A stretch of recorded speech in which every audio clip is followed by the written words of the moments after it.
Welcome to this week's edition of HGA's Tuesday Tips. I'm Julie. I'm Wendy. I'm Shonda. And again, we have Dale Stanford with Primary Residential Mortgage. Thanks, Dale, so much. I just can't believe what we are learning. There's still, we may know it, but we don't know it. That's why we have here. So anyway, when a buyer calls you, and so how do you determine what type of home loan? And what type of loans are out there? Yeah. Great question, because there's a lot of different options. And again, it goes back to that personalized loan experience, right? What are your goals? What are you trying to accomplish? And so we've got to take that information and fit it into your finances and fit it into the loan program. So we've got several different zero down programs. So we'll start with zero down. VA, if you have VA eligibility, meaning you've served in the military or a veteran or active duty now, if you have VA eligibility, that's a fantastic loan.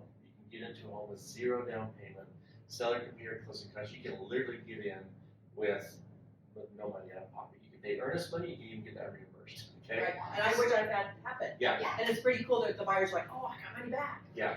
VA is a great way to go. Another one is first-time home buyer. Utah housing is a popular one. So the way that works is there actually is a down payment required. It's an FHA-based loan or conventional loan, but Utah housing will give you a second mortgage to cover the down payment. So you can get in with zero down with the Utah housing first-time home buyer.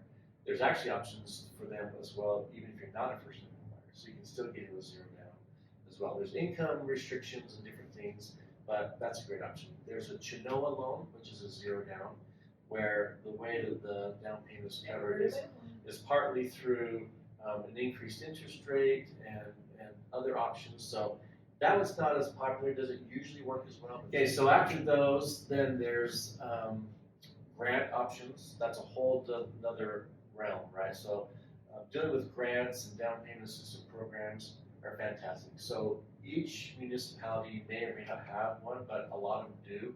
So there's some by city, there's some by county. Sometimes it's $1,500. There's one out there for $50,000. You know, the Davis housing money, and so that's a great thing to look at. So we're aware of those, and we will, depending on where your home is, we'll look to see if there's money available for that. So that's a great option to consider as well. So Dale, let me ask you, when you're dealing with grants and maybe your VA or FA, do some loans take a little bit longer to get through than others? Yes, yeah. So generally a VA loan will take a little bit longer, just because of the appraisal process and a little bit of the paperwork involved. But for the most part, we can get those done still very quickly. So specifically time-wise, we have FHA, VA, conventional, USDA, Chenoa, these ones are ones that we can do all in-house very quickly and literally can close start to finish in less than 2 weeks if we need to. We've done them as fast as 9 days start to finish before. Wow. Because they're pre-approved. They're pre-approved. We've gone through all that. They find a house and we just zip it through. There's some other little things you have to do, but still, it can be done. Amazing, 9 days. Generally, the process is because of buyers and sellers and moving and all that arrangements. Usually, 3 to 4 weeks, right? It's the typical. But if we need to do it quicker, we can. Okay, so we kind of got off on Sorry. grants. No, it's good. I got us off, not you. On the grants and DPAs, down payment assistance programs, that type of thing. So back to the different loan programs is 3.5% down will get you into an FHA loan. Okay. So FHA is a great way. It's more lenient on credit. It's more lenient on some of the other qualifications. So that's one of the things, again, the pre-approval process that we go through and the loan consultation. We'll figure out what is the best loan product for you, and then you'll know that before you even go and shop. So you'll know what type of loan you're doing, how much down payment you need. Conventional loans, there are some scenarios, quite a few scenarios where we can actually do 3% down, or 5% or 10% or so forth. The reason why we go in those increments is because of private mortgage insurance. So every increment of 5% changes the premium factor for mortgage insurance.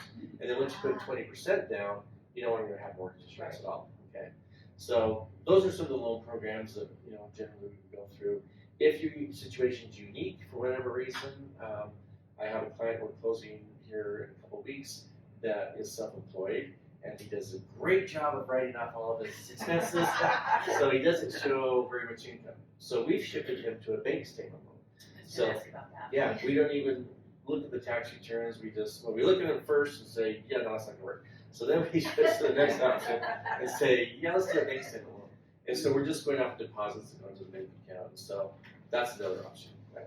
So before you go any further, you just dispelled this myth. You said 3% down, 5% down, 10, 15. You don't have to put 20% down to buy a house? No, you do not. Thank you. So 20% down is to get rid of mortgage insurance. So a lot of times people Okay. get stuck on that. And that's a great thing. Like you can Yeah, avoid it that is. expense, but then even people who have the money to put 20% or 50% down, I had a client not too long ago that could have paid 50% down. They did 5% down. And the reason why, even though they paid mortgage insurance, it's just because what's the best use of your money, right?